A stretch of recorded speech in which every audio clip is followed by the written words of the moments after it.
Hello friends, நான் பிரதீப்.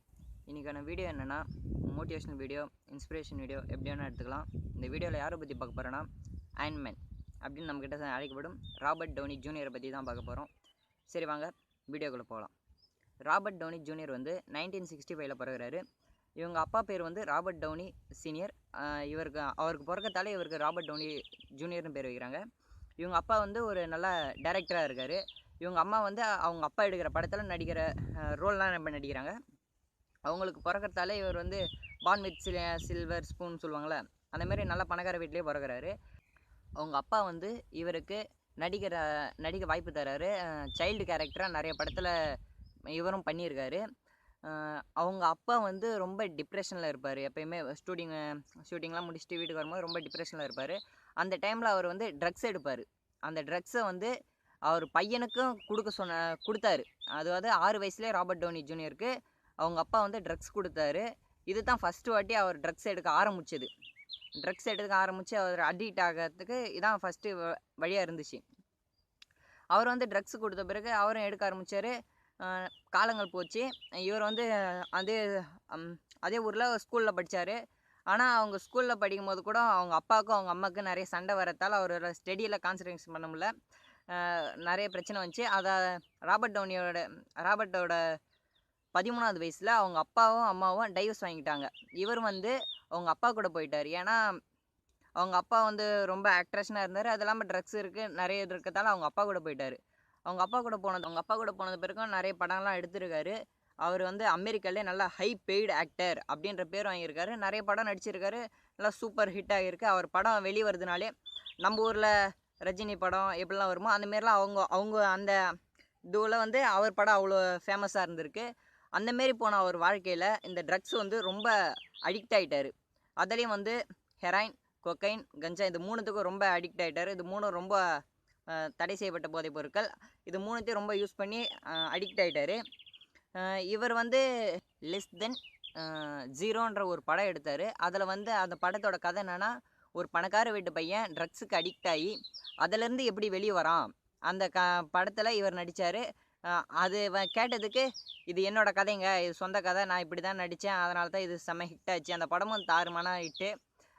அதை கேட்ட பிறகு அவர் எந்தமாரி சொன்னார்.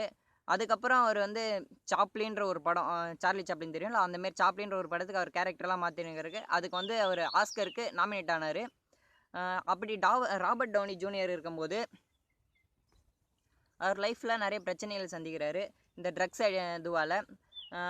ஒரு டைமில் கார் எடுத்துன்னு போய் இது கம்பத்தெல்லாம் மோதி நிறுத்தியிருக்காரு. ட்ரக்ஸ் இருக்கிறதால பக்கத்து வீட்டிலலாம் போய் அவங்க பர்மிஷன் எல்லாம் அவங்க பெட்டில் போய் படுத்திருக்காரு. இதுக்கெல்லாம் அரெஸ்ட் ஆகி ஜெயிலுக்கெலாம் போய் வந்திருக்காரு. இது இல்லாமல் ஒரு டைம் அவருக்கு மேரேஜ் ஆகுது. மேரேஜ் ஆகிட்ட பிறகு அவர் வந்து அமெரிக்காவில் ஒரு ஹோட்டல்லேருந்து கைது செய்யப்படுறாரு. ஏன்னா அவர் தடை செய்யப்பட்ட போதைப் பொருட்கள் வச்சுருக்கிறதால அவர் கைது செய்யப்படுறாரு.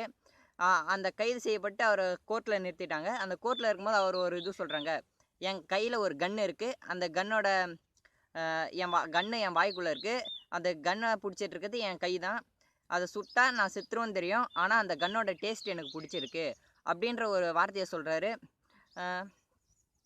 அவர் கோர்ட்டுக்கு போனதால் அவர் மனைவி ஃபஸ்ட்டு ஒய்ஃப் வந்து அவரை விட்டுட்டு போயிடுறாங்க. நீ கோர்ட்டுக்கெலாம் போகிற அப்படின்னு அவரை விட்டுட்டு போயிட்டாங்க. இவர் வந்து எனக்கு ஒரு வாய்ப்பு கொடுங்க, நான் எப்படியாவது கொஞ்சம் நல்லா வந்துடுறேன், எனக்கு இது மேலே பண்ண மாட்டேன் அப்படின்னு கோர்ட்டில் சொன்னதால் அவர் பண்ண தப்புலாம் பார்த்தா கார் இடிச்சது, பக்கத்து வீட்டில் போய் படுத்தது, இந்தமாரி சின்ன சின்ன தப்பாக இருக்கிறதால அவர் கொஞ்சம் மறுவாழ்வு மையத்துக்கு அனுப்புகிறாங்க.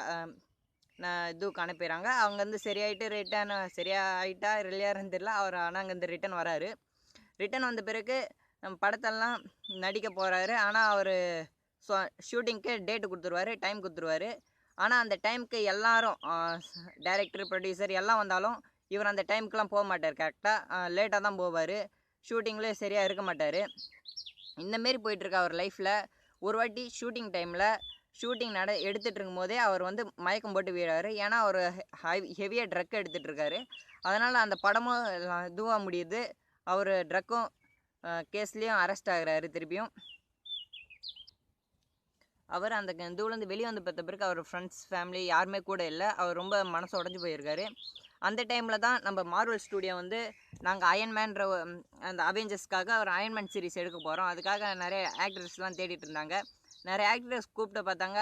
அப்போயும் அவங்களுக்கு வேலை இருக்கு, நிறைய பேருக்கு வேலை இருக்குது, எனக்கு இந்த வேணான்னு விட்டுட்டாங்க.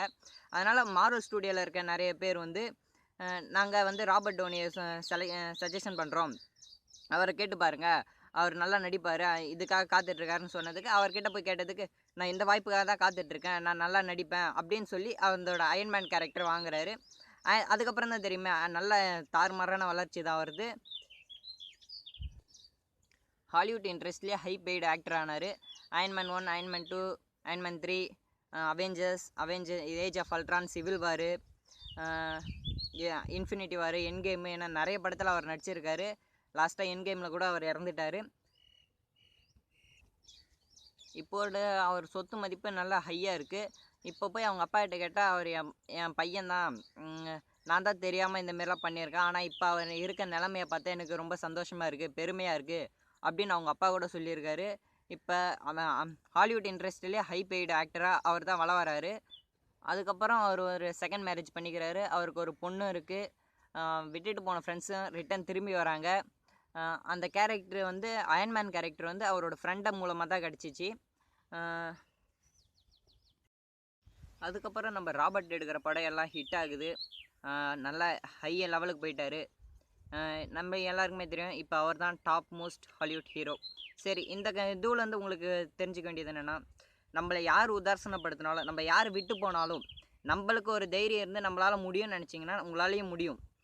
இது ஒரு மோட்டிவேஷனல் வீடியோ. நல்லா இருந்தால் லைக் பண்ணுங்கள், கமெண்ட் பண்ணுங்கள், ஷேர் பண்ணுங்கள், மறக்காமல் சேனலுக்கு சப்ஸ்கிரைப் பண்ணுங்கள்.